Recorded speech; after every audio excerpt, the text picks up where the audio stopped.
जय Hind students, welcome to study for civil services. मैं हूं आपका एजुकेटर कमलाक्ष झा और ये ज्ञान सर का पेड कोर्स का लेक्चर है गाइस, करंट अफेयर्स का, जो आप देख रहे हैं। और जिन भी स्टूडेंट्स को ज्ञान सर के पेड कोर्स को ज्वाइन करना है, ये दिए गए नंबर पर आप कांटेक्ट करके ज्वाइन कर सकते हैं। यहाँ पर जीरो से लेकर सिलेक्शन तक की प्रॉपर सिविल सर्विसेज की तैयारी करवाई जाती है। दिए गए नंबर पर कांटेक्ट करके बैच की इंफॉर्मेशन की जानकारी जो है वो ले लीजिए। और ये हमारे टेलीग्राम के चैनल्स और ग्रुप्स हैं जिनको आप ज्वाइन कर सकते हैं। इंस्टाग्राम के पेज को फॉलो कर लीजिएगा, यहाँ पर गवर्नमेंट एग्जामिनेशन से रिलेटेड अपडेट्स आपको मिल जाएंगी। और इसके अलावा ये सब टॉपिक्स हैं आज के, जिनको हम लोग एक एक करके डिटेल में कवर करने वाले हैं। और अभी तक आपने लाइक का बटन हिट नहीं किया तो लाइक का बटन जरूर हिट कर दीजिएगा। और गाइज आपको बता दें कि प्रॉपर अगर आपको सिलेक्शन चाहिए तो ज्ञान सर के पेड कोर्स को जरूर ज्वाइन कर लीजिए। हमारे अभी बैचेस चल रहे हैं प्रीलिम्स और मेंस के लिए। जैसे आप देख सकते हैं UPPCS, BPSC, UKPSC, RO, ARO, BEO, इन सब के बैचेस चल रहे हैं। यूपीएसएसएससी के पूरे एग्जामिनेशंस की तैयारी करवाई जाती है। और अभी स्पेशल बैचेस हरियाणा, राजस्थान और छत्तीसगढ़ के लिए भी हमारे पास अवेलेबल है प्रीलिम्स के। तो इन दिए गए नंबर पर कांटेक्ट करके आप बैचेस की इंफॉर्मेशन लेकर बैचेस को ज्वाइन कर सकते हैं। सो गाइस, सबसे पहले टॉपिक को डिस्कस करने से पहले रूल्स की बात करें तो आप लोगों को पेन और पेपर लेकर बैठना है। जहां पर भी कोई काम की चीज होगी या कोई टास्क होगा नोट डाउन करने वाला, वो मैं आपको बताऊंगा। और एक और चीज क्लियर कर दूं कि पहले हम टॉपिक को ध्यान से समझेंगे पूरे। आपको सिर्फ फोकस करना है टॉपिक को समझने के ऊपर। उसके बाद टॉपिक के एंड में मैं आपके नोट्स लिखवा दूंगा कि क्या क्या चीजें आपकी काम की है, क्या क्या चीजें आपके काम की नहीं है। राइट। और तो चलो स्टार्ट करते हैं। तो हम बात करेंगे काफी इंपॉर्टेंट टॉपिक के बारे में, एक ऐसी पॉलिटिकल ऑर्गेनाइजेशन के बारे में जो भारत के इतिहास में एक बड़े, मतलब आप कह सकते हो इवेंट का कारण बनी है। ऑल इंडिया मुस्लिम लीग के बारे में हम लोग चर्चा करेंगे। क्या आप जानते हैं 30 दिसंबर 1906 को ढाका में इसकी स्थापना हुई? क्यों बताया कि ढाका कहां पर है, एग्जैक्ट उसकी लोकेशन किस कंट्री में आता है मेनली। तो ढाका बहुत इजी क्वेश्चन है, फटाक से लिख दो आंसर। ढाका में इसकी स्थापना हुई किसकी? ऑल इंडिया मुस्लिम लीग की। और इसने कैसे भारत की आजादी की कहानी को एक अलग दिशा दी, तो इसी के बारे में हम लोग डिटेल में डिस्कस करेंगे और बहुत इजी तरीके से मैं आपको समझाऊंगा। और क्या चीजें काम की होंगी क्या नहीं होंगी उस वो मैं आपको बाद में बताऊंगा, पहले अभी ध्यान से सुनते जाओ। 1906 में एक हम लोग को शिमला डेप्यूटेशन देखने को मिलता है। इसके बाद मुस्लिम लीग का जन्म होता है, ये नजर आता है। मुस्लिम नेता जो अलीगढ़ मूवमेंट से जुड़े थे, मुस्लिम समुदाय की शिक्षा और पॉलिटिकल रिप्रेजेंटेशन पर फोकस कर रहे थे वो उस समय। अलीगढ़ जो मूवमेंट था ना, उसमें मेनली मुस्लिम कम्युनिटी के एजुकेशन के डेवलपमेंट पर फोकस कर रहे थे कि उनकी ग्रोथ हो, उनका डेवलपमेंट हो, उनका वो एजुकेशन में आगे बढ़े, है ना। तो ये इनका मेन काम था।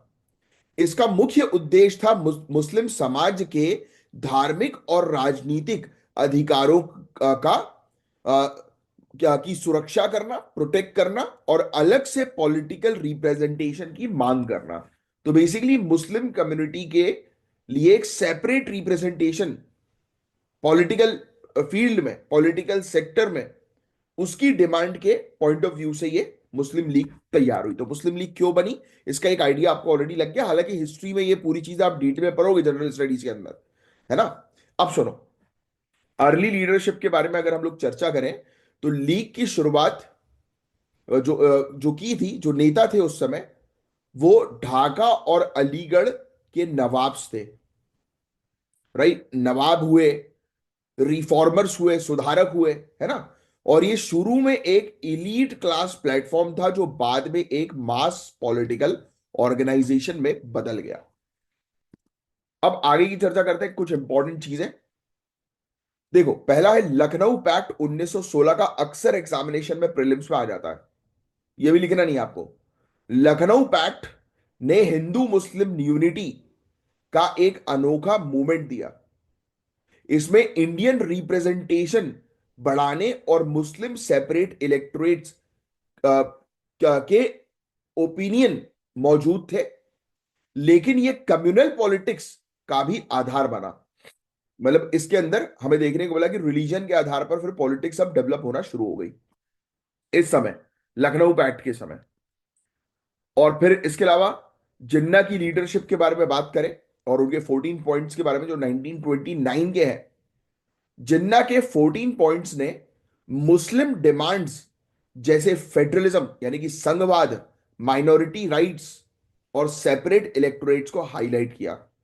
ये लीग के पॉलिटिकल एजेंडा का स्ट्रॉन्ग बेस बना। यानी कि कहा जाता है एक प्रकार से कि जो मुस्लिम लीग है उसका बेस जो है वो 14 पॉइंट्स हम लोग को ये देखने को मिलती है जिन्ना की। फिर इसके अलावा 1940 का लाहौर रेजोल्यूशन, ये रेजोल्यूशन पाकिस्तान की डिमांड का ऑफिशियल प्रस्ताव था। इसने इंडिया के पार्टीशन की राह तय की।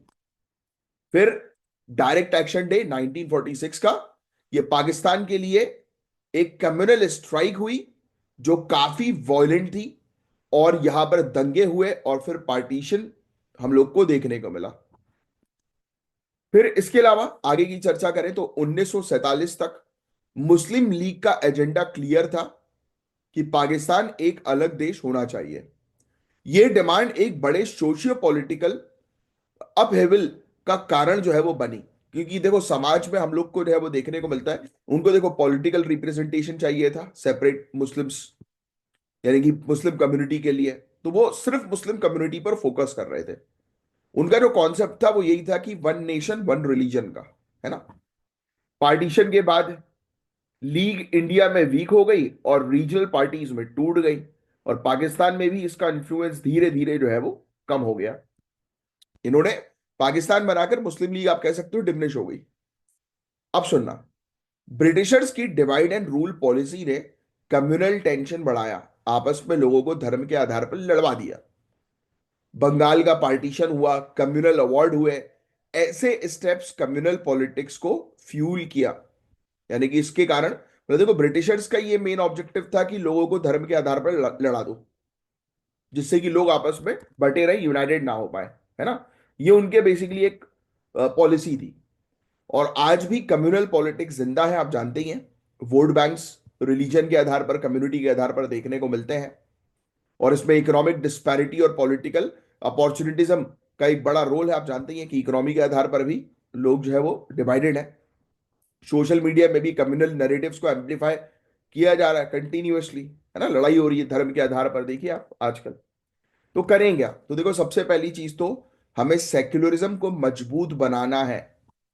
सेक्युलरिज्म बहुत इंपॉर्टेंट है। हमारा देश जो है इसमें हर धर्म के लोग जो रह रहे हैं, तो उनको ये चीज सिखाना जरूरी है कि सबको यूनिफाइड रहना है, मिलजुल कर रहना है ना। और इसके लिए कानून का सही इंप्लीमेंटेशन होना चाहिए। सभी लोग इकोनॉमिकली डेवलप करें, क्योंकि कहीं ना कहीं लोग जो है वो एग्रेसिव होते हैं क्योंकि उनकी जेब में पैसा नहीं होता और उनको फिर ऐसा लगने लगता है कि सरकार उनके लिए कुछ कर नहीं रही है, सरकार दूसरों के लिए कर रही है। फिर एक और चीज जिस पर काम किया जा सकता है, कम्युनल प्रोपोगेंडा पर स्ट्रिक्ट एक्शन लेना जरूरी है। यानी कि कोई अगर पॉलिटिकल पार्टी या कोई नेता किसी कम्युनिटी को सिर्फ टारगेट कर रहा है, दूसरों को मतलब ध्यान नहीं दे रहा या दूसरों को नीचा दिखा रहा है, कुछ ऐसे स्टेटमेंट दे रहा है, तो तुरंत उसको बैन करो। सिविल सोसाइटी का ग्रास रूट लेवल पर हार्मनी प्रमोट करने के लिए उनको सशक्त करना जरूरी है। सिविल सोसाइटी जो है ना, तो वो ग्रास रूट लेवल जैसे एनजीओ वगैरह हुए, सेल्फ हेल्प ग्रुप हुए, राइट। तो ये बेसिकली फोकस करें कि सभी लोग के बीच में भाईचारा बढ़े। और मीडिया को रिस्पॉन्सिबल रिपोर्टिंग करनी चाहिए जो पब्लिक को एजुकेट करे, कम्युनल पॉलिटिक्स के डेंजर के बारे में बताए। और इकोनॉमिक अंडर डेवलपमेंट को टैकल करना होगा ताकि क्योंकि देखो अल्टीमेटली पैसा इज वेरी इंपॉर्टेंट। लोगों की जेब में जब पैसा होता है, जो लोग जब कमाने लगते हैं, तो लोग फिर ये इन सब चीजों के बारे में सोचना बंद करते हैं। ऐसी चीजों के बारे में ज्यादातर लोग वही सोचते हैं कि जो जिनके पास पैसा या पावर जो है वो नहीं है ना। तो ये चीज, एनीवेज। तो देखो 30 दिसंबर 1906 को ऑल इंडिया मुस्लिम लीग का फाउंडेशन हुआ ढाका के अंदर। लिखना नहीं है अभी कुछ, है ना, कुछ नहीं लिखना है। क्यों नहीं लिखना?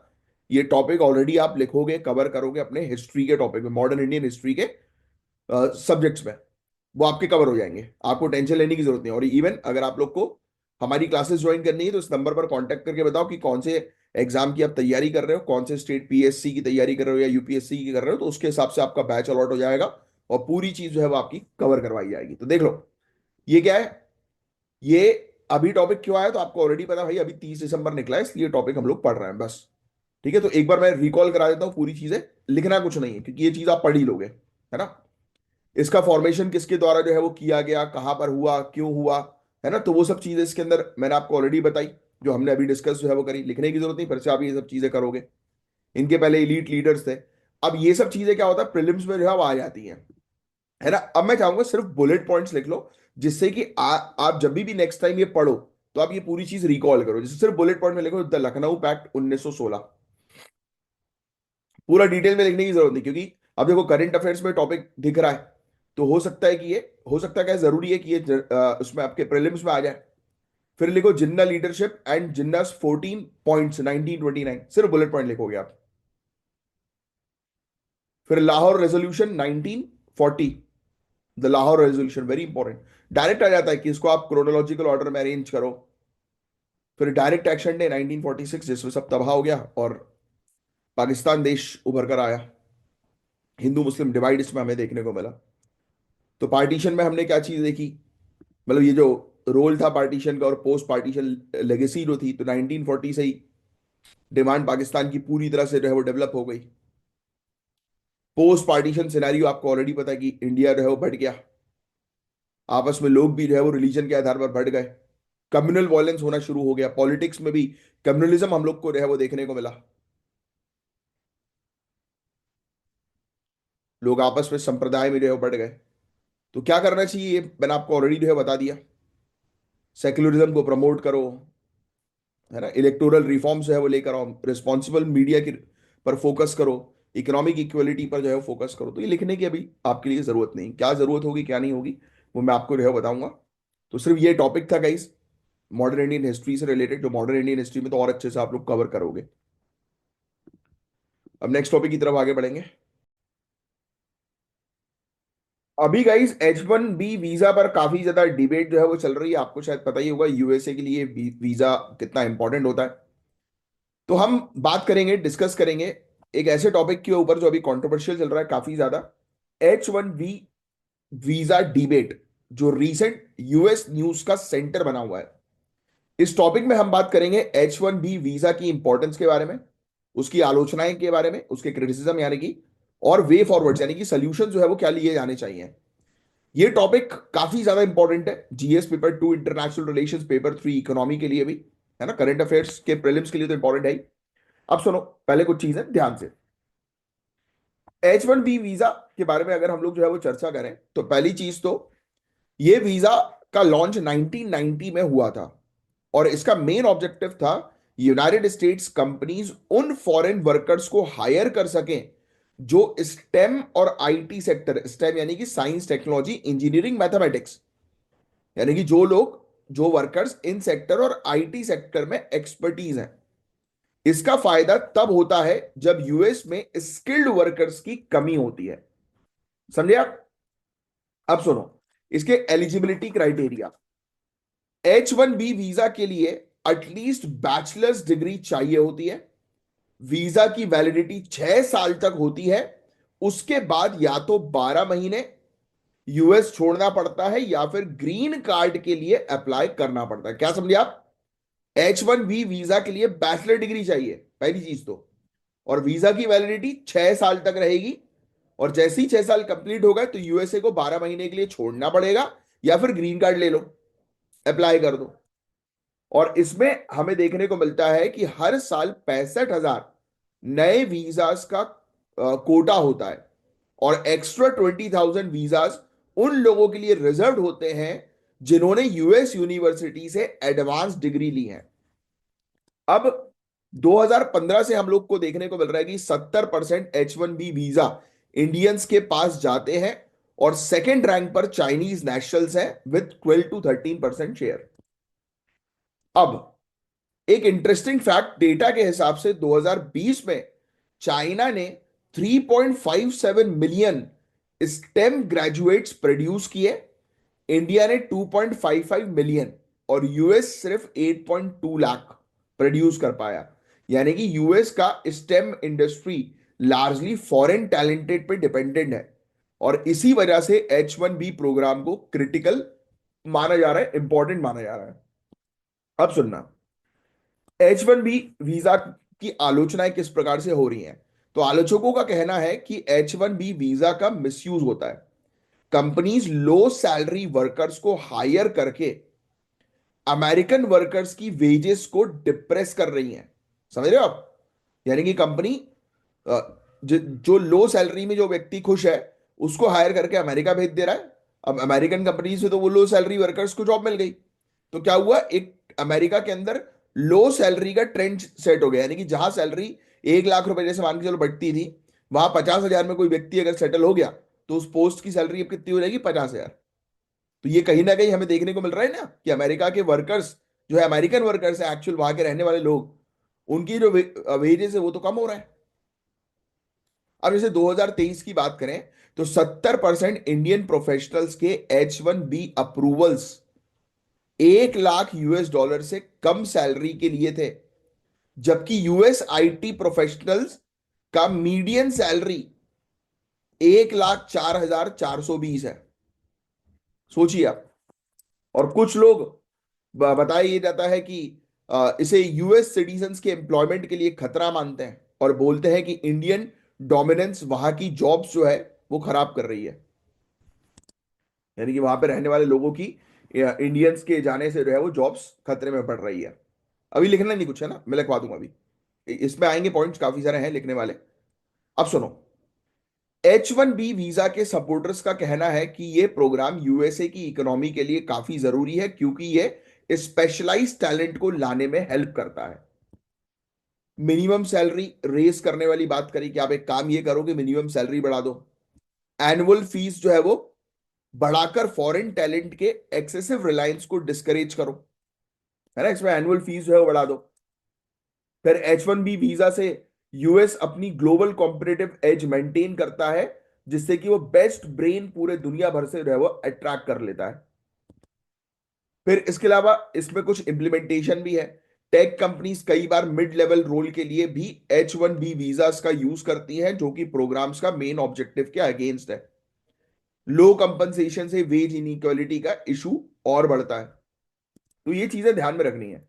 अब जैसे मेरा एक फ्रेंड है, वो यही रिक्रूटमेंट का ही जो है वो काम करता है। यानी कि यहाँ पे बैठकर इंडिया से लोगों को जो है वो यूएसए जो है वो भेजता है। यानी कि वो मैनेजर है उस कंपनी का।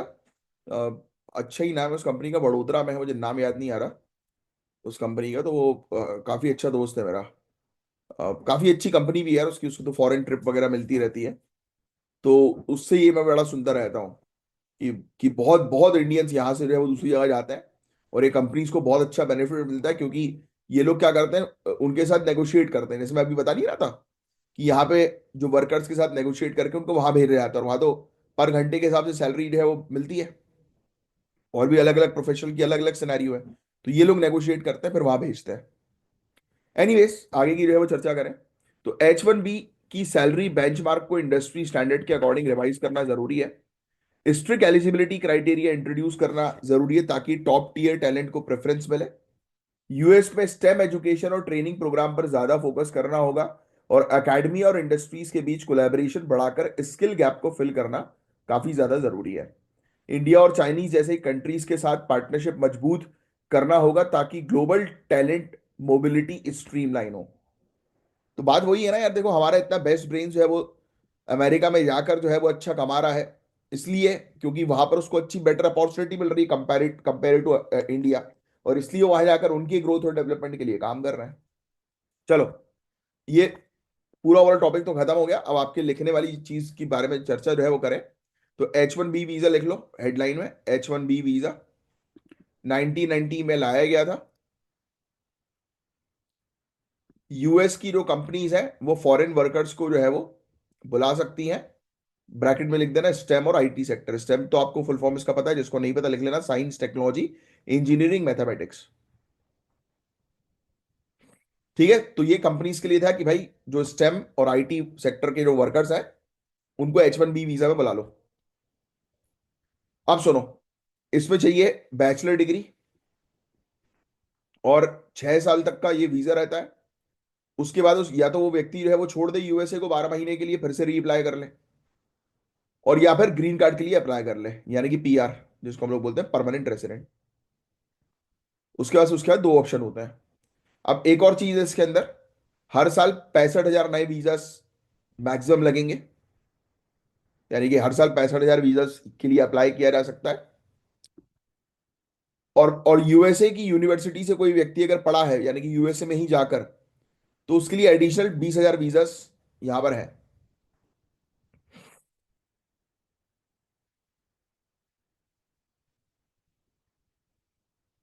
ठीक है। इंडियन सबसे ज्यादा है, 70% से ज्यादा अप्रूवल इंडियंस को मिला है। दूसरे नंबर पर है चाइनीज, ये बस लिख सकते हो, बाकी आंकड़ा वगैरह लिखने की जरूरत नहीं है कि स्टेम का क्या आंकड़ा है। मेन कमजोरी यूएसए के लिए ये है कि वहां पर स्टेम के प्रोफेशनल्स नहीं है। प्रॉब्लम्स क्या है वो सब हमने ऑलरेडी जो है वो डिस्कस कर लिया, गैप वगैरह प्रॉब्लम्स और उसके सोल्यूशन, जो आपको लिखने की जरूरत नहीं, आपको सिर्फ नोट्स के हिसाब से H1B वीजा क्या होता है उसकी एक अंडरस्टैंडिंग होनी चाहिए बस। ठीक है, चलो अब नेक्स्ट टॉपिक की तरफ आगे बढ़ेंगे। अब इस टॉपिक में हम बात करेंगे एक नई ग्लोबल रिपोर्ट के बारे में जिसका नाम है बी रेडी रिपोर्ट 2024। ये रिपोर्ट रिप्लेस करती है पुरानी ease of doing business index को। तो बी रेडी रिपोर्ट किससे रिलेटेड है? बस ईज ऑफ डूइंग बिजनेस से रिलेटेड है, अब इसका नाम चेंज हो गया, यानी कि ease of doing business report को छोड़कर बी रेडी रिपोर्ट 2024 हम लोग देख रहे हैं। तो सबसे पहले समझते हैं इस रिपोर्ट के बारे में कि बी रेडी रिपोर्ट जो है वो है क्या। तो ये रिपोर्ट रिसेंटली वर्ल्ड बैंक ने लॉन्च की है और इसका मेन ऑब्जेक्टिव है इकोनॉमीज का एक होलिस्टिक इवैल्यूएशन करना, यानी कि बेटर तरीके से कंट्रीज को जो है वो इवैल्यूएट करना, आकलन करना, पूरी तरह से एनालाइज करना कि किस देश में बिजनेस एनवायरमेंट और इन्वेस्टमेंट क्लाइमेट कैसे हैं। ईज ऑफ डूइंग रिपोर्ट जो है वो पहले सिर्फ रेगुलेटरी बर्डन्स को इवैल्यूएट करती थी कि भाई एक बिजनेस को स्टैब्लिश होने में कितना टाइम लग रहा है, लेकिन अब बी रेडी जो रिपोर्ट हम लोग को देखने को मिल रही है प्राइवेट सेक्टर के डेवलपमेंट पे फोकस करती है पूरी तरह से। जैसे regulation, public service, operational efficiency, सब कुछ इसमें इंक्लूड किया है। यानी कि पहले सिर्फ इतना होता था ease of doing business report में कि भाई एक कंट्री के अंदर एक कंपनी को स्टार्ट करने में कितना टाइम लग रहा है ना, रेगुलेटरी प्रोसेस। बट इसमें हर एक चीज की कितनी एफिशिएंसी है, राइट, हर एक चीज, कानून वगैरह ये सब चीजें। अब इंडिया का क्या रोल है इस रिपोर्ट में? तो गाइज इंडिया ने 2024 बी रेडी रिपोर्ट में पार्टिसिपेट नहीं किया, लेकिन फ्यूचर रिपोर्ट्स के लिए तैयारी शुरू कर दी है। याद रखना, बी रेडी 2024 की रिपोर्ट में इंडिया ने पार्टिसिपेट नहीं किया है। और आपको ऑलरेडी पता है कि पहले वाला जो ईज ऑफ डूइंग बिजनेस की रिपोर्ट थी वो पॉज हो गई है 2020 में। और हमने भी आरोप लगाए थे कि डेटा मैनिपुलेट किया जाता था, याद है ना, कुछ दिनों पहले भी हमने ये वाला ईज ऑफ डूइंग बिजनेस के बारे में मैंने आपको ये वाला पॉइंट बताया था। तो अब ये बी रेडी रिपोर्ट आ गई, बट हमने इस रिपोर्ट के अंदर अभी के लिए, फिलहाल के लिए पार्टिसिपेट नहीं किया। क्लियर, पहला पॉइंट। बट फ्यूचर की रिपोर्ट्स के लिए हम तैयारी कर रहे हैं। इंडिया का फोकस है लोकल रिफॉर्म्स पे और ग्लोबल बेस्ट प्रैक्टिसेस अडॉप्ट करने पे, यानी कि हम जो लोकल लेवल पर सुधार करें जो हमारी गड़बड़ियां हैं, और ग्लोबल लेवल पर जो भी बेस्ट प्रैक्टिसेस चल रही है बेटर बिजनेस के लिए, तो उसको हम अडॉप्ट करें, है ना, जैसे आने वाले समय में हम टॉप परफॉर्मर में शामिल हो सकें। लेकिन ग्लोबल ट्रेड रिसर्च इनिशिएटिव्स ने कुछ चुनौतियां हाईलाइट की हैं, जैसे बिजनेस एंट्री। हमारे यहां अभी भी मल्टीपल स्टेप्स और पेपर वर्क की जरूरत है। लेबर लॉस की बात करें जो अनइवनली इंप्लीमेंट हो रहा है, कस्टम डिलेज और हाई लॉजिस्टिक कॉस्ट एक बड़ी दिक्कत हमारे यहां पर है ना। तो ये सब चीजें हम लोग को जो है वो देखने को जो है वो मिल रही हैं। अब देखते हैं बी रेडी रिपोर्ट का फ्रेमवर्क क्या है। तो इस रिपोर्ट के बारे में अगर हम बात करें तो ये रिपोर्ट जो है वो टोटल 10, अगर आप देखेंगे यहां पर, तो ये रिपोर्ट जो है, हाँ, ये टोटल 10 टॉपिक्स पे काम करती है, जैसे business entry, labour, market competition, utility service. तीन पिलर भी है इसके अंदर इवैल्यूएशन के लिए, जैसे regulatory framework, public service, operational efficiency, है ना। इसके अलावा ये रिपोर्ट डिजिटलाइजेशन, सस्टेनेबिलिटी और जेंडर इक्वलिटी पे भी फोकस करती है। अब आप सोच रहे हो सर ये पूरी चीजें याद रखनी है क्या? तो नहीं, टेंशन लेने की जरूरत नहीं है। आपको सिर्फ ये चीज ध्यान में रखनी है कि एक ऐसी बी रिपोर्ट एक ऐसी रिपोर्ट है जो ग्लोबल लेवल पर कंट्रीज को एनालाइज करेगी। हर एक तरीके से प्राइवेट सेक्टर को इंक्लूड कर दिया गया है। हर एक तरीके से एनालाइज करेगी कि उस कंट्री के अंदर बिजनेस कितनी जल्दी स्टार्ट हो सकता है और कितनी कम तकलीफ हो रही है उस कंट्री के अंदर बिजनेस को चलाने में। अब इंडिया की प्रॉब्लम सबसे बड़ी यही है कि बिजनेस की एंट्री, रजिस्ट्रेशन प्रोसेस जो है वो काफी हमारे यहां पर दिक्कत वाले हैं। सिंगापुर जैसी कंट्रीज सेम डे रजिस्ट्रेशन देती है, जो एक बहुत अच्छी बात है। 4 लेबर कोड्स हम लोग को जो है वो देखने को मिलते हैं, राइट। पर स्टेट्स जो है वो अनइवनली इंप्लीमेंटेड है। इंटरनेशनल ट्रेड की बात करें तो कस्टम डिलेज और लॉजिस्टिक कॉस्ट ट्रेड को जो है वो स्लो करते हैं। बट इंडिया ने पब्लिक सर्विस और रेगुलेटरी फ्रेमवर्क में काफी इंप्रूवमेंट किया है पहले के मुकाबले। तो ये चीज तो आपको जो है वो करनी चाहिए, मतलब प्रेस करनी चाहिए इंडिया के लिए। तो कि इंडिया ने, देखो प्रॉब्लम तो है बिजनेस एंट्री की, लेबर रेगुलेशंस की, इंटरनेशनल ट्रेड भी हमारे यहाँ सही नहीं है, कई बार बिजनेस लोकेशन का भी इशू होता है ना। बट इंडिया ने पब्लिक सर्विस में, ऑपरेशनल एफिशिएंसी में काफी अच्छा भी काम जो है वो किया है पिछले कुछ सालों में। तो इंडिया और कैसे अपनी परफॉर्मेंस को इंप्रूव कर सकता है? तो सबसे पहले तो हमें डिजिटलाइज करनी पड़ेगी सब हर एक चीज, जिससे कि हमें प्रॉपर डेटा जो है वो टाइम पर मिल सके। फिर पब्लिक सर्विस को और ट्रांसपेरेंट बनाना पड़ेगा, जो डिजिटलाइजेशन से पॉसिबल है। टैक्स पोर्टल्स को इजी और यूजर फ्रेंडली बनाना पड़ेगा। जेंडर सेंसिटिव और ग्रीन पॉलिसी अडॉप्ट करने की आवश्यकता है। सिंगापुर, एस्टोनिया, रवांडा जैसी कंट्री से सीखने की जो है वो आवश्यकता है, राइट।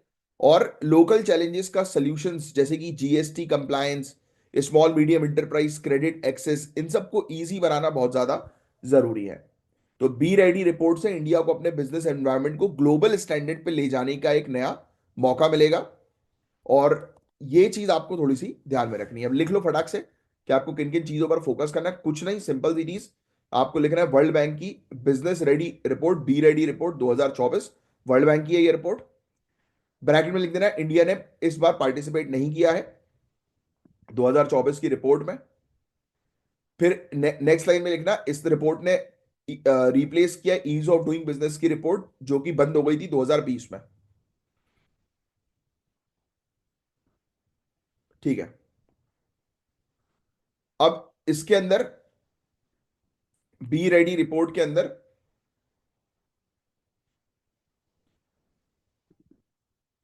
कोर स्ट्रक्चर इसका है, इसके 3 पिलर्स, 3 पिलर्स हैं इसके। एक है रेगुलेटरी फ्रेमवर्क, दूसरा है पब्लिक सर्विस, सार्वजनिक सेवाएं, विनियामक संरचना, और तीसरा ऑपरेशनल एफिशिएंसी। ये 3 चीजों पर सबसे ज्यादा ये काम करेगी। ठीक है। 1200 से भी ज्यादा इंडिकेटर्स है, और 3 थीम्स के अंदर ये भी लिख सकते हो, 3 थीम्स। डिजिटल एडॉप्शन, डिजिटलाइजेशन पर फोकस करना है, एनवायरमेंट सस्टेनेबिलिटी पर फोकस करना है, और जेंडर इंक्लूसिविटी पर फोकस करना है। तो ये 3 चीजें जो है वो मेंशन कर लो। ठीक है, बस। बाकी और कुछ नहीं, बाकी मैंने आपको बता दिया इंडिया में क्या क्या प्रॉब्लम चल रही हैं, और उन प्रॉब्लम को किस तरीके से जो है वो रिजॉल्व करना है। That's it. ठीक है। अब देखो, एक और रिपोर्ट के बारे में हम लोग जो है वो चर्चा करेंगे। इसमें गवर्नेंस और बायोडाइवर्सिटी की ये रिपोर्ट है, एक ऐसी रिपोर्ट जिसमें, जो कि आपके जीएस पेपर 3 में बहुत हेल्पफुल होगी। तो आइए डिस्कस करते हैं।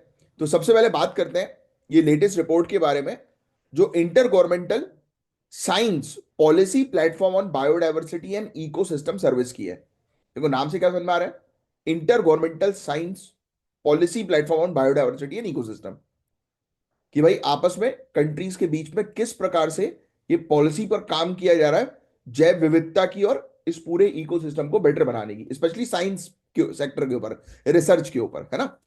तो ये रिपोर्ट एक वार्निंग है कि अगर बायोडायवर्सिटी लॉस को अभी नहीं रोका, जैव विविधता जो खत्म होती जा रही है उसको अभी नहीं रोका, तो हम इरिवर्सिबल इकोलॉजिकल डैमेज फेस कर सकते हैं। जैसे कोरल रीफ्स और रेन फॉरेस्ट पूरी तरह से खत्म हो जाएंगे, जो कभी वापस पर लौट के नहीं आएंगे। रिपोर्ट कहती है कि सिर्फ बात करने से काम नहीं चलेगा, हमें ट्रांसफॉर्मेटिव गवर्नेंस लानी पड़ेगी, मतलब ऐसी पॉलिसीज जो लॉन्ग टर्म सस्टेनेबिलिटी और इंक्लूसिव ग्रोथ पर फोकस करे। इस पर हमें काम करना अभी बहुत ज्यादा जरूरी है। और रिपोर्ट की कुछ चीजें सामने जो आ रही हैं, तो उसके बारे में अगर हम जो है वो चर्चा करें, तो पहला, प्रिवेंटिंग इकोलॉजिकल डैमेज। अगर अभी एक्शन नहीं लिया तो नेचर का बहुत बड़ा लॉस होगा। और ये एक दूसरी चीज है, इकोनॉमिक अपॉर्चुनिटीज की, जैसे सस्टेनेबल प्रैक्टिसेस से 2030 तक 10 ट्रिलियन यूएस डॉलर की बिजनेस अपॉर्चुनिटी है, और 395 मिलियन जॉब क्रिएट की जा सकती है। तो ये एक बड़ी इंटरेस्टिंग चीज है कि अगर इस पर हम काम करेंगे तो काफी फायदा मिलेगा। बट एक इंपॉर्टेंट क्वेश्चन, जिसके बारे में आपको ऑलरेडी पता होना ही चाहिए, कि भाई ये बायोडायवर्सिटी है क्या, जैव विविधता, है ना। जो आप एनवायरमेंट में पढ़ते ही हो, और ये इसका लॉस जो है वो क्यों हो रहा है। तो जैव विविधता आपको ऑलरेडी बताया कि भाई हमारे आसपास जितनी भी चीजें हम लोग को जो है वो देखने को मिलती है, वो इकोसिस्टम का जो हिस्सा है, उसमें जितनी भी लिविंग बींग्स है वो बायोडाइवर्सिटी एक जगह पर रह रहे हैं, है ना। तो वो हो गया। बट ये लॉस क्यों हो रहा है, तो आप जानते हो कि इंसान और नेचर का कनेक्शन वीक हो गया है। कैसे? हम लोग नेचर को एक्सप्लॉइट करके अपनी चीजें बना रहे हैं। जो इमोशनल अटैचमेंट है वो खत्म हो चुका है। हमें तो अपना फायदा देख रहे हैं हम लोग, और जैसे हमने जंगल काट दिए, रोड बना दिए, रेसिडेंस बना दिए, हमने अपना फायदा देखा, जंगल को बर्बाद कर दिया, वहां पे रहने वाली प्रजातियों का के बारे में नहीं सोचा। पावर और वेल्थ कुछ लोगों के हाथ में कॉन्सेंट्रेटेड है, कुछ लोग के हाथ में पावर है और वो इसका मिसयूज कर रहे हैं। शॉर्ट टर्म गेन को लॉन्ग टर्म सस्टेनेबिलिटी पर प्रेफर किया जा रहा है, यानी कि हम लंबा नहीं सोच रहे हैं, लंबे फोर विजन पर नहीं काम कर रहे हैं। हम लोग शॉर्ट टर्म गोल्स पर बस काम करेंगे, हाँ यार चलो अभी ये कर लो तो इससे तो फायदा मिल जाएगा, बाद की बात में देखी जाएगी। या फिर वो भी बोलते हैं ना कि अरे जब तक तो नुकसान होगा तब तक तो हम मर चुके होंगे। कई कई सारे लोग ये भी बोलते हैं, मतलब कि आप अपने फ्यूचर जनरेशन के बारे में सोच नहीं रहे हो। तो ये मेन कॉज समझना जरूरी है कि अगर हमें इसका सोल्यूशन निकालना है तो रिपोर्ट में 5 सॉलिड स्ट्रेटेजीज जो है वो सजेस्ट की गई हैं। क्या क्या स्ट्रेटेजीज है वो सजेस्ट की गई हैं? एक तो कम्युनिटी ड्रिवन कंजर्वेशन, जैसे नेपाल के फॉरेस्ट मैनेजमेंट एक सक्सेस मॉडल है। कम्युनिटी को इन्वॉल्व कर लिया, वहां के समुदायों को इन्वॉल्व कर लिया कि आप जो है वो संरक्षण एक्टिविटी में इन्वॉल्व हो। सस्टेनेबल एग्रीकल्चर करो, फिशरीज प्रैक्टिस करो सस्टेनेबल तरीके से, इकोनॉमिक रिफॉर्म्स लेकर आओ, नेचर पॉजिटिव प्रैक्टिस को सपोर्ट करो, हार्मफुल सब्सिडीज या हार्मफुल प्रैक्टिसेस जो है वो हटा दो। जो देसी जो कम्युनिटीज हैं वहां पर रहने वाली, उनको इन्वॉल्व करो, गवर्नेंस में उनको शामिल करो। ह्यूमन नेचर के कनेक्शन को जो है वो एजुकेशन और ट्रेडिशनल नॉलेज के थ्रू जो है वो प्रमोट करो। तो ये चीजें हैं, तो ये प्रैक्टिकली इंप्लीमेंट होनी चाहिए, सिर्फ थ्योरीज में नहीं रहने चाहिए। तो इंडिया का रोल इस ट्रांसफॉर्मेशन में बहुत इंपॉर्टेंट है गाइस। क्यों? क्योंकि हमारे काफी सारे इनिशिएटिव्स हैं जिनके बारे में आपको पता होना चाहिए, जैसे national biodiversity action plan, national action plan on climate change, स्वच्छ भारत अभियान, पीएम उज्ज्वला योजना, 2030 तक रेन्यूएबल एनर्जी में 500 गीगावाट का टारगेट हमने सेट किया है। मिशन लाइफ है कि लोग जो है वो सस्टेनेबल प्रैक्टिसेस जो है वो अडॉप्ट करें। तो हमने जाना कि गवर्नेंस और बायोडायवर्सिटी का रिलेशन कितना ज्यादा इंपॉर्टेंट है, और हम इतना नुकसान जो है वो कर चुके हैं कि जो कि इरिवर्सिबल की कैटेगरी में हम लोग को देखने को मिल रहा है। यस।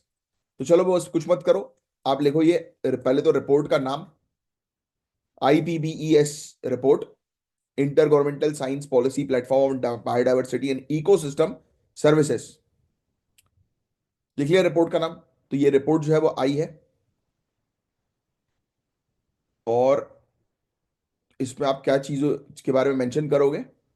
हाँ, रिपोर्ट के अंदर कुछ प्रॉब्लम्स के बारे में जो है बताया गया। पहला तो आप जो है वो लिख लो,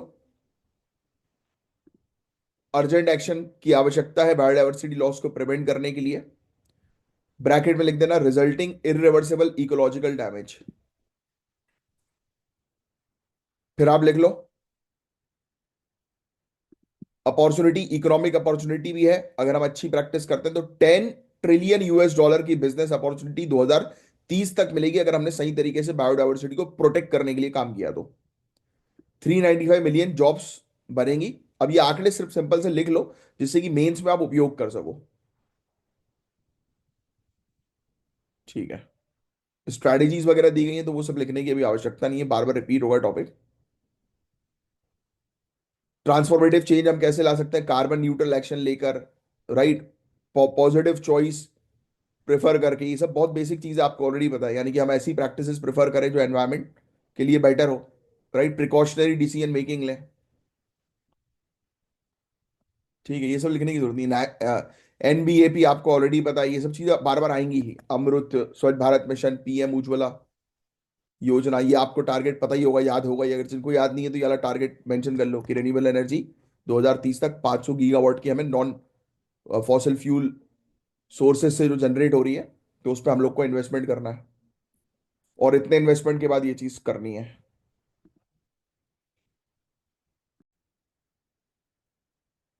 अब देखो इंफ्रास्ट्रक्चर पर कितना बेहतरीन काम चल रहा है उसके बारे में आपको ऑलरेडी पता ही है। तो इसी पर हम लोग जो है वो चर्चा करेंगे कि पिछले 25 सालों में इंडिया ने रोड्स, रेलवेज, पोर्ट्स, एविएशन और अर्बन ट्रांसपोर्टेशन में क्या बेसिकली सुधार किए हैं। तो आप जान ही रहे हो यार कितनी तेजी से डेवलपमेंट हो रहा है इंफ्रास्ट्रक्चर का। तो गोल क्या है हमारा, 2047 तक भारत का टारगेट है कि 30 ट्रिलियन इकोनॉमी बनाना, 30 ट्रिलियन डॉलर की इकोनॉमी बनाना, ये लिख लो हमारा टारगेट। कि इंडिया का टारगेट क्या है कि 30 ट्रिलियन यूएस डॉलर की इकोनॉमी बनाना है हमें। और इस गोल के लिए 90% इंफ्रास्ट्रक्चर अभी बनाना बाकी है, मतलब अभी तक हम लोग 10% ही इस गोल को अचीव कर पाए। अब सुनो आगे की चर्चा। अब ज्यादा लिखने वाली चीजें नहीं, क्योंकि बहुत बड़े बड़े आंकड़े हैं। रोडवेज और हाईवेज की बात करें तो नेशनल हाईवे अब 1,46,000 किलोमीटर हो चुके हैं। 2000 के कंपैरिजन में 3 गुना ज्यादा हो चुका है। जीपीएस बेस्ड टोल सिस्टम्स और एक्सेस कंट्रोल एक्सप्रेसवे का डेवलपमेंट हुआ है। 2014 से 3,74,000 किलोमीटर गांव क्षेत्रों के रोड्स बने हैं, जिससे 99% गांव अब कनेक्टेड है। तो ये काफी बड़ा अचीवमेंट हमारे लिए। रेलवेज की बात करें, इंडिया की पहली बुलेट ट्रेन प्रोजेक्ट जो है वो 2026 तक ऑपरेशनल होने की उम्मीद है। ये चाहो तो लिख सकते हो 280 किलोमीटर पर आवर की जिसकी स्पीड जो है वो रहेगी। तो ये बुलेट ट्रेन का हमारा वो है टारगेट 2026 तक का। ब्रॉड गेज इलेक्ट्रिफिकेशन 21,801 किलोमीटर से बढ़कर 93.83% कवरेज पर आ चुकी है। मतलब ये बड़ी लाइनें वाली जो ट्रेन होती है ना वो। सेफ्टी इंप्रूवमेंट हुआ है, बट नए रूट्स बहुत स्लो पेस पे आगे बढ़ रहे हैं। सिर्फ एक साल में 231 किलोमीटर के ही नए रूट्स जो है वो डेवलप हो रहे हैं। ठीक है, बट फिर भी एक्सीडेंट्स वगैरह जो है वो बड़ा सेफ्टी कंसर्न आज भी है। पोर्ट्स की अगर हम बात करें तो इसमें अब मैनुअल काम और टेक्नोलॉजी ड्रिवन सिस्टम का उपयोग ज्यादा है। मेगा पोर्ट्स जैसे कि गैलेथिया बे ट्रेड कनेक्टिविटी इनहेंस कर रहे हैं। 2047 तक इंडिया को टॉप 5 शिप बिल्डिंग नेशन में आना है। 54 ट्रिलियन रुपीस जो है वो का इन्वेस्टमेंट प्लान किया गया। आप तो बस इतना लिखो, टॉप 5 शिप बिल्डिंग नेशन में हम लोग को आना है 2047 तक। फिर एविएशन की बात करें तो वीकली डोमेस्टिक फ्लाइट्स सन 2000 में थी 3,568, और 2024 में बढ़कर 22,484 हो चुकी हैं। तो आपको पता ही है एयर इंडिया, इंडिगो, इनका मार्केट शेयर अब 90% से ज्यादा है, और उन्होंने कितने ज्यादा फ्लाइट्स ऑपरेशन करना शुरू किए। 158 ऑपरेशनल एयरपोर्ट्स, जिनमें से 84 पिछले 10 सालों में बने। फिर मेट्रो पर भी अच्छा काम चल रहा है। मेट्रो नेटवर्क 248 किलोमीटर से बढ़कर 945 किलोमीटर हो गई है, जो 21 सिटीज में ऑपरेट करती हैं। पर्वतमाला प्रोग्राम के अंडर 32 रोपवे प्रोजेक्ट शुरू किए गए हैं। तो ये पर्वतमाला प्रोग्राम लिख देना, रोपवे प्रोजेक्ट से रिलेटेड है, ब्रैकेट में लिख देना इसका बस। बट प्रॉब्लम भी है भाई, जैसे भारतमाला और विजन 2047 जैसे बड़े प्रोजेक्ट्स रेड टेपिज्म और पॉलिसी चेंजेस की वजह से डिले हो रहे हैं। रेड टेपिज्म पता है ना, कि फाइल ऊपर बढ़ी नहीं रही, फाइल बढ़ाने के लिए पैसा देना पड़ रहा है। 2024 में हाईवे प्रोजेक्ट्स का कॉन्ट्रैक्ट अवार्डिंग हिस्टोरिक लो पर था। सिर्फ 1152 किलोमीटर का जो है वो प्रोजेक्ट अलॉट किया गया। करप्शन, दिल्ली मुंबई एक्सप्रेसवे जैसे बड़े प्रोजेक्ट्स इनकम्प्लीट है। क्यों? संसाधन नहीं है। प्राइवेट सेक्टर फंडिंग पर ज्यादा डिपेंडेंसी है। रेलवेज की बात करें तो उसमें ट्रैक एक्सपेंशन बहुत स्लो लेवल पर चल रहा है, सिर्फ 1 किलोमीटर डेली से भी कम। एविएशन सेक्टर में कंपटीशन की वजह से एयरलाइन बैंकरप्ट हो गई हैं, जैसे जेट एयरवेज और किंगफिशर के बारे में तो आपको ऑलरेडी पता ही है। पूरे दुनिया भर में प्रॉब्लम्स चल रही हैं। यूक्रेन का इशू, गाजा कॉन्फ्लिक्ट, इसने शिप बिल्डिंग के गोल को बहुत बुरी तरह से इंपैक्ट किया है। तो ये सब चीजें हैं। बट सरकार के भी इनिशिएटिव्स है इंफ्रास्ट्रक्चर बेटर करने के लिए, लिख लो आप। गवर्नमेंट के इनिशिएटिव इंफ्रास्ट्रक्चर के लिए कौन से हैं? पीएम गति शक्ति स्कीम, जो आपको पता होना चाहिए, national master action plan. Bharatmala scheme, सिर्फ स्कीम के नाम लिख लो आप। National infrastructure pipeline, 111 lakh crore रुपए इसमें शामिल किए गए थे। ठीक है, तो ये चीजें हम लोग को देखने को रही है। आगे की अगर हम लोग को इंप्रूवमेंट करना है तो high speed rail, expressway, airports को सप्लाई चेन स्ट्रेंथन करने के लिए सिंक्रोनाइज में लाना होगा। सेफ्टी सिस्टम जैसे कवच और एडवांस ट्रैफिक मैनेजमेंट का इंप्लीमेंटेशन बहुत जरूरी है।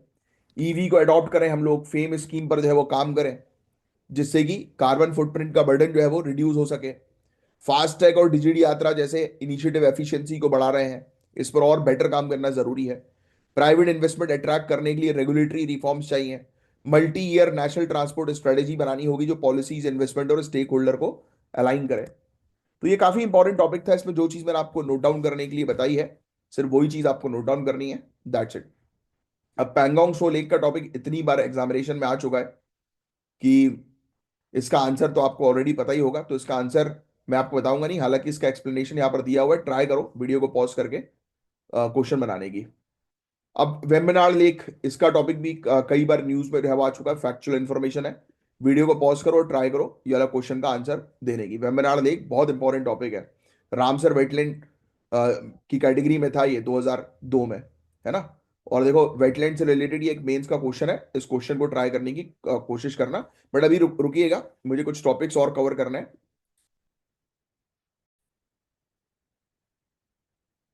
अब देखो, ये कुछ क्वेश्चन जो है वो अपने छूट जो है वो गए थे, जैसे कि मैं आपको दिखाता हूँ। ये वाला एक क्वेश्चन जो था वो अपना जो है वो छूट गया था। तो पहले ध्यान से सुनो डोडो के बारे में। एक वक्त था जब ये प्राणी मॉरिशस के घने जंगलों में घूमता रहता था, लेकिन आज ये सिर्फ इतिहास का हिस्सा है। तो इसी के बारे में हम बात करेंगे, इसके एक्सटेंशन के बारे में। तो डोडो एक फ्लाइटलेस बर्ड थी। हो सकता है आपने शायद बचपन में जीके वगैरह में इसके बारे में पढ़ा हो कि बिन नहीं उड़ने वाली बर्ड जो है वो कौन सी, डोडो बोलते थे अपन, है ना। जो कोलंबिडे फैमिली से बिलोंग करती है, मतलब ये वही फैमिली है जिसमें कबूतर भी आते हैं। डोडो का साइज गाइस काफी बड़ा था, लगभग 3 फीट की हाइट और 15 से 20 किलो का इस पक्षी का वेट था। लेकिन इसका उड़ने का सिस्टम डेवलप नहीं हुआ, इसलिए सिर्फ ये जमीन पर चलता रहता था। अब सवाल ये उठता है कि ये पक्षी जो है वो एक्सटेंट यानी कि लुप्त कैसे हो गया। तो इतिहास की किताबें बताती हैं कि जब यूरोपियन सेलर्स मॉरिशस आए तो उन्होंने डोडो का शिकार शुरू किया।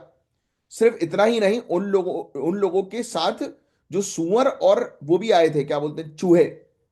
ये डोडो के अंडे और डोडो के बच्चे को खा जाते थे। फिर धीरे धीरे डोडो का एग्जिस्टेंस खत्म हो गया और 1681 के बाद डोडो को किसी ने नहीं देखा। अब एक इंटरेस्टिंग बात यह है कि आज से करीब 20 साल पहले कश्मीर के पेपियर मैकी आर्टिशन ने अपने डिजाइन्स में डोडो मोटिव्स को शामिल करना शुरू किया है। ये एक नया ट्रेंड था और ये फिगरिन्स दुनिया भर में फेमस होने लगे। और मॉरिशियस जो डोडो का घर था, आज इन फिगरिन्स का एक मेजर एक्सपोर्ट डेस्टिनेशन बन गया है। तो डोडो सिर्फ एक लुप्त चिड़िया नहीं बल्कि एक वार्निंग भी है कि हमें अपने एनवायरमेंट को प्रोटेक्ट करना होगा, और अगर हमने ये सब नहीं संभाला तो धीरे धीरे करके सभी प्रजाति जो है वो लुप्त हो जाएंगी, इंक्लूडिंग ह्यूमंस। तो ये देखो, ये मैंने आपको जो चीज बताई, वीडियो को पॉज करो, फटाक से इसका आंसर जो है वो लिख कर बताओ कमेंट बॉक्स पे, राइट। तो ये एक डोडो के बारे में मुझे आपको बताना था। और दूसरा ये वाला अपना टॉपिक था निधि कंपनी। निधि कंपनी के टॉपिक को मैंने बता, अच्छा एक मिनट रुको, निधि कंपनी, हाँ, ये काफी सारे लोगों को शायद पता नहीं होगा क्योंकि ये बहुत इंपॉर्टेंट टॉपिक भी है। तो आइए इस पर जो है वो आप चर्चा करेंगे।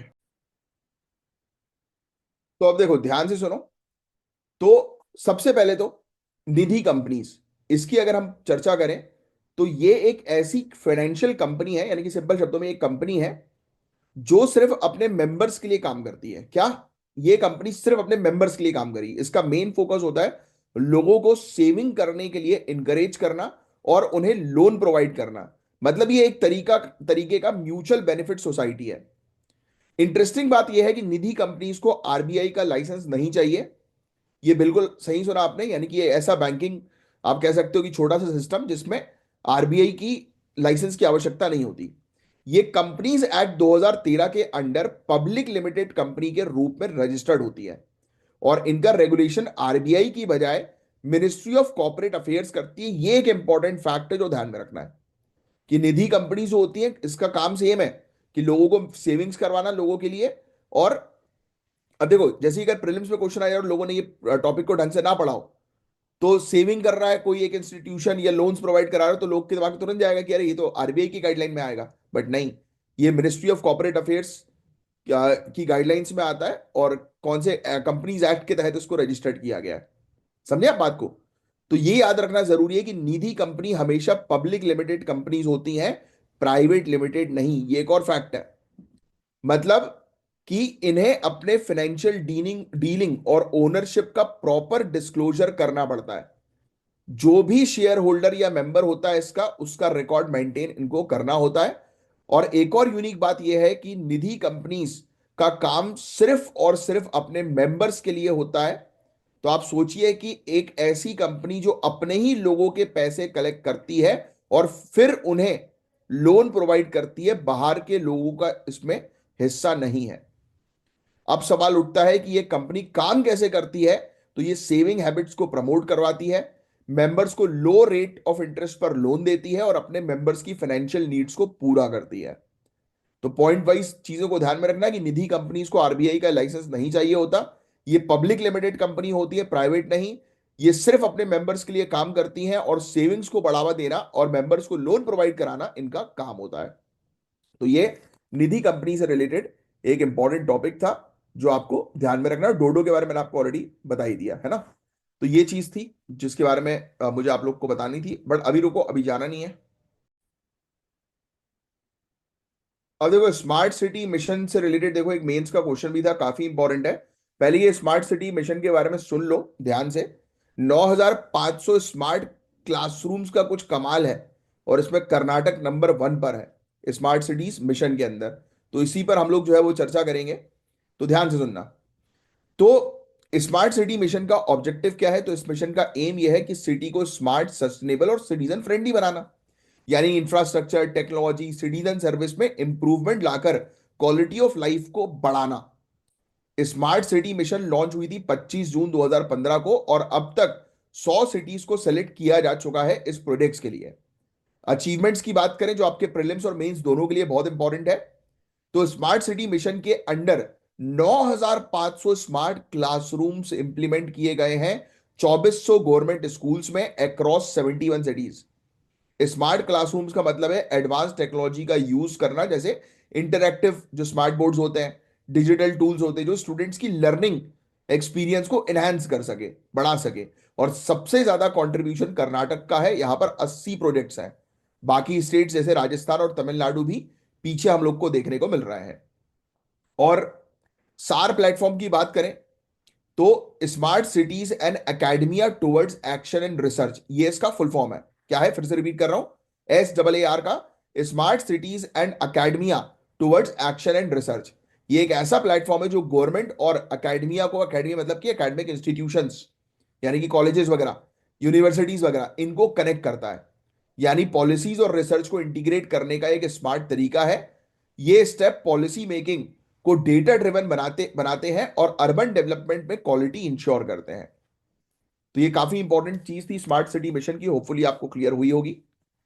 और नेक्स्ट, ये ये वाला टॉपिक भी बड़ा इंपॉर्टेंट है, तो पहले इस टॉपिक को ध्यान से सुनो, फिर उसके बाद इसका आंसर देने की कोशिश करना।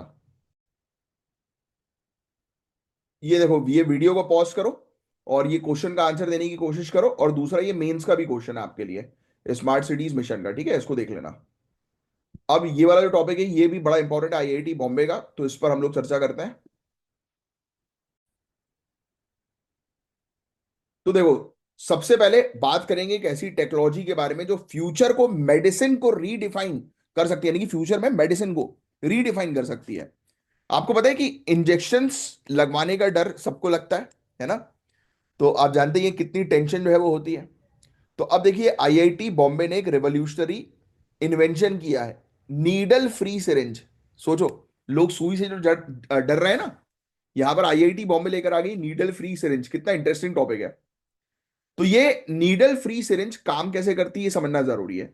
सिंपल, इस सिरिंज में प्रेशराइज्ड नाइट्रोजन गैस का उपयोग होता है। क्या होता है? प्रेशराइज्ड नाइट्रोजन गैस, जो एक माइक्रोजेट क्रिएट करता है।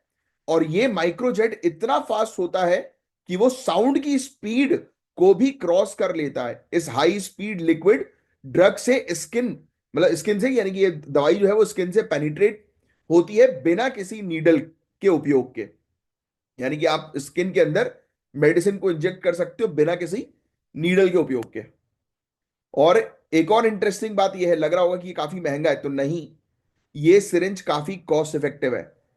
एक सिंगल सिरिंज को 1,000 बार भी यूज किया जा सकता है, मतलब आपको वन टाइम यूज का भी नहीं है, 1,000 बार इसका आप उपयोग कर सकते हो। सिर्फ नोजल रिप्लेस करना पड़ता है जो कि काफी सस्ता है। सो लॉन्ग टर्म में ये काफी इकोनॉमिकल सोल्यूशन बन सकता है। अब सवाल उठता है इसकी इफेक्टिवनेस कितनी है। तो एनिमल स्टडीज में यह पाया गया है कि यह सिरिंज ट्रेडिशनल नीडल से ज्यादा डीप टिश्यू पेनिट्रेट करता है और स्किन डैमेज भी कम होता है। मतलब यह ज्यादा सेफ और इफेक्टिव ऑप्शन हो सकता है। इस टेक्नोलॉजी का हेल्थ केयर सेक्टर में इंपैक्ट काफी जबरदस्त हो सकता है और पेशेंट्स के लिए painless treatment, health care workers के लिए इजी टू यूज डिवाइस और ओवरऑल इंफेक्शन का रिस्क भी काफी कम है। तो ये काफी ज्यादा इंपॉर्टेंट टॉपिक था। देखो कितना बेहतरीन इनोवेशन आईआईटी बॉम्बे लेकर आया कि बिना नीडल के आप इंजेक्शन, यानी कि बिना वो सुई के डर के इंजेक्शन लगा सकते हो। कितनी बढ़िया चीज है ये। तो इसका ये देखो, इसका ये पूरा एक्सप्लेनेशन भी यहां पर है। वैसे तो मैंने चीजें आपको समझा दी तो आपको क्लियर हो ही गई होंगी, राइट। तो बस गाइज आज के लिए सिर्फ इतना ही था। अब मैं मिलूंगा आपसे मंडे वाले दिन। तब तक के लिए bye bye, take care, have a great day ahead guys. जय हिंद।